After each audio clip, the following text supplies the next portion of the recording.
Hello students, welcome to Ritesh online classes YouTube channel.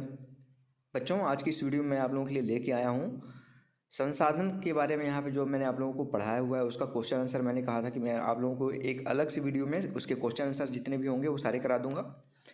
Chapter का नाम है संसाधन, आपके क्लास 8th यानी कि कक्षा 8 के जो भूगोल वाली आपकी बुक है उसका पहला अध्याय है रिसोर्सेज। इसके सारे क्वेश्चन आंसर आज की वीडियो में डिस्कस किए जाएंगे। अगर वीडियो आप लोगों को देख के लाभ मिलता है, आप लोगों को हेल्प मिलती है इस वीडियो से, तो प्लीज़ वीडियो को लाइक करिएगा, कमेंट करके बताइएगा आप लोगों को वीडियो कैसी लगी।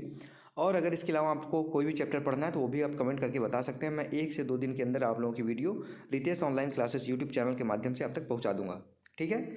और आप नीचे वीडियो के सब्सक्राइब बटन उस पर क्लिक करके सब्सक्राइब कर लीजिए, साथ ही साथ बेल आइकन जरूर दबा के रखिए, जिससे मैं आप लोगों की हेल्प के लिए कोई वीडियो बनाता हूँ 100% आप लोग NCERT की तैयारी कर रहे हैं तो आप लोगों को लाभ जरूर मिलेगा। किसी भी क्लास का कर रहे हैं आप, क्लास 6 से लेकर क्लास 12 तक का आप लोगों को लाभ जरूर मिलेगा इस चैनल के माध्यम से। तो देर नहीं करते हैं, चलिए स्टार्ट करते हैं पहला क्वेश्चन। और पहला क्वेश्चन में यहाँ पे पहले क्वेश्चन में 4 यहाँ पे क्वेश्चन हैं। पहले क्वेश्चन में देखिए, निम्नलिखित प्रश्नों के उत्तर दीजिए। पृथ्वी पर संसाधन असमान रूप से क्यों वितरित हैं? तो पृथ्वी पे जो संसाधन है, कहीं पे ज़्यादा संसाधन है, कहीं पे कोई संसाधन नहीं है।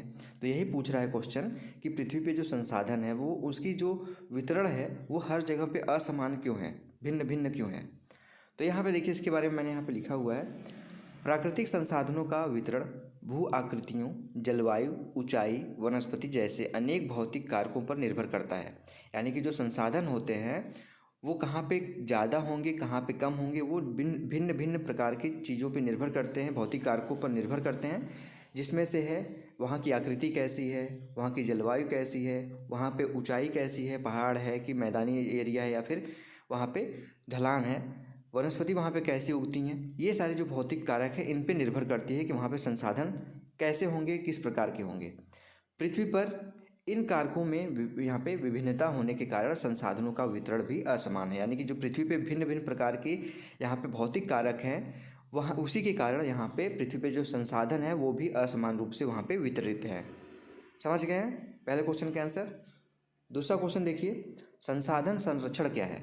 संसाधन संरक्षण, तो यहाँ पे देखिए, इसको भी एक लाइन में, यहाँ पे 2 लाइन में आप यहाँ पे आंसर लिख सकते हैं। संसाधनों का सतर्कता और यहाँ पे बुद्धिमत्ता पूर्वक उपयोग करना और उन्हें नवीकरण के लिए समय देना। यानी कि संसाधनों का जो संरक्षण है वो अगर हम उसको सही तरीके से सतर्कता से उसका यूज करते हैं, दिमाग से उसका यूज करते हैं, उपयोग करते हैं। और आप सभी को पता है कि जो संसाधन होते हैं उसमें से कुछ संसाधन ऐसे होते हैं जो नवीकरण होते हैं, यानी कि कुछ समय बाद, एक बहुत समय के बाद वो फिर से दोबारा बनने लगते हैं। तो उनको उतना समय दिया जाए कि वो दोबारा बन सकें, इस तरीके से यूज करें, ठीक है।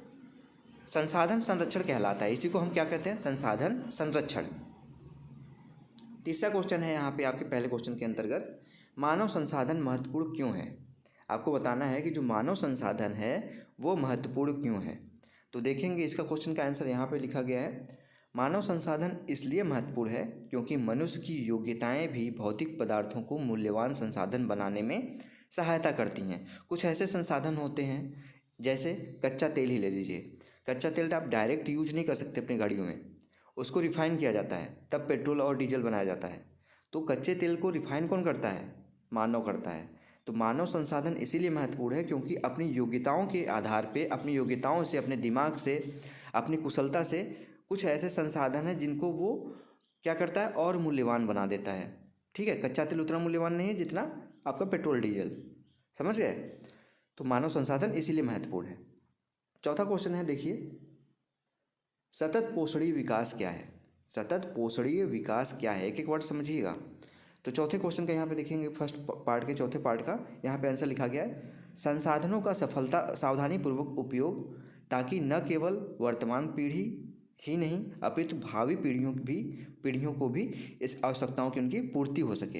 यानी कि क्या है यहाँ पे, सतत पोषणीय विकास ये है, कहता है कि हम किसी संसाधन का यूज कर रहे हैं, उसका उपयोग इस तरीके से करें कि हम यूज कर रहे हैं, हमारे जो भविष्य में हमारी जो पीढ़ियाँ आएंगी वो भी उस वस्तु का यूज कर सकें, इस तरीके से हम उस वस्तु का उपयोग करें। जैसे जल है, पानी है, पानी आप इस तरह से यूज करिए, बचा के चलिए कि उसको फालतू में बर्बाद मत करिए। कहीं पे गिर रहा है उसको बंद कर दीजिए। जिससे क्या होगा, आप सभी को पता है कितनी दिक्कत हो रही है इसमें पानी की। पहले 10-15 साल पहले देखिए तो पानी की कोई दिक्कत नहीं थी, अब इतनी दिक्कत हो रही है। तो हो सकता है आगे आने वाले समय में 10-20 साल में पानी की और दिक्कत हो, तो हमारी पीढ़ियों को क्या होगा, पानी की दिक्कत होगी। इसलिए हम अभी से इस तरीके से उस संसाधन का उपयोग करें। सिर्फ पानी के लिए नहीं कह रहा हूँ, जितने भी संसाधन हैं उन सभी के लिए कह रहा हूँ। उसका इस तरीके से उपयोग करिए कि बाकी हमारी आने वाली पीढ़ियों को भी उनकी आवश्यकताओं की भी पूर्ति हो सके। बढ़ते हैं दूसरे क्वेश्चन की तरफ। सही उत्तर का पर निशान लगाइए। आपको यहाँ पे, जैसे यहाँ पे देखिए लिखा गया है, निम्नलिखित में कौन सा संसाधन को निर्धारित नहीं करता। आपको बताना है कि 3 ऑप्शन दिए गए हैं, क, उपयोगिता, मूल्य और मात्रा।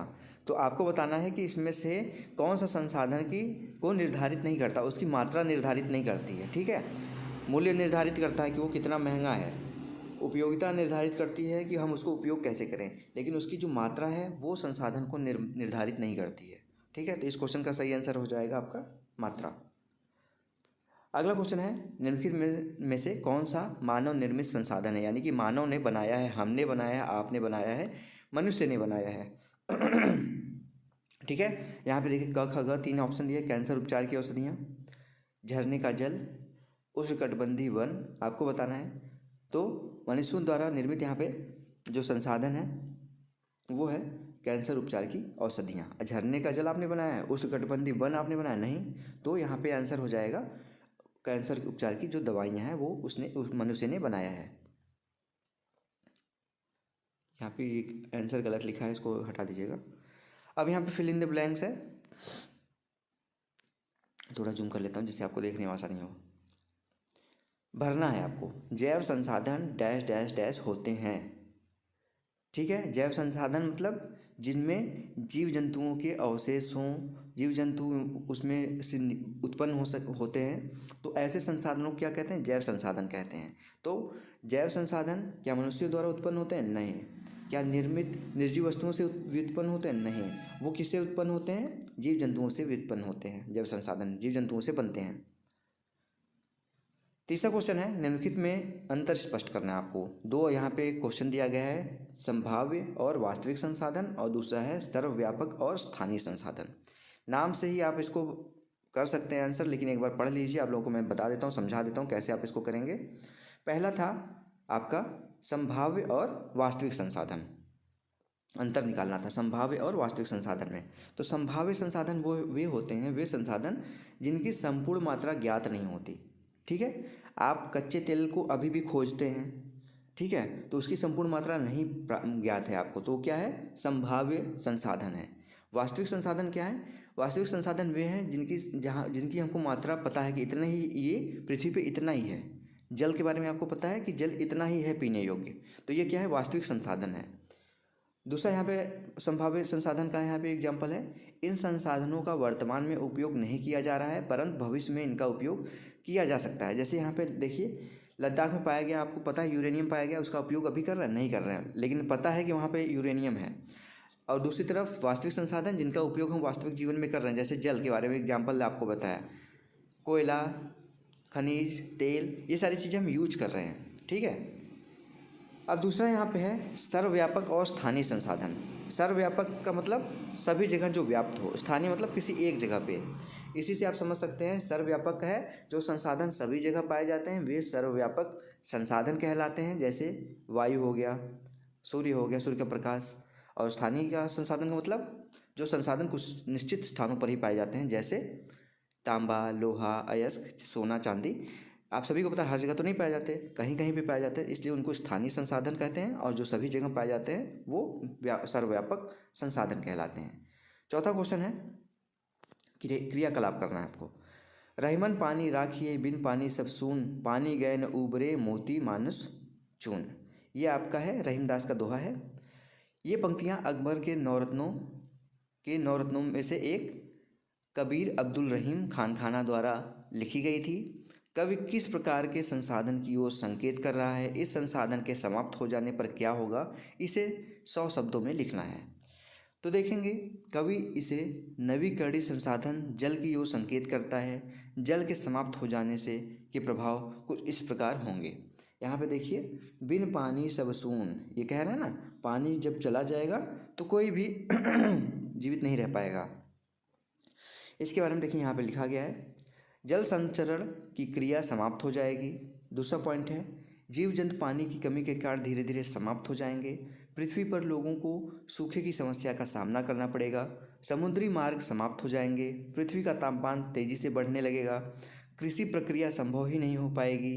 कोई उद्योग नजर नहीं आएगा। समुद्र में रहने वाले सभी जीव जंतु मर जाएंगे।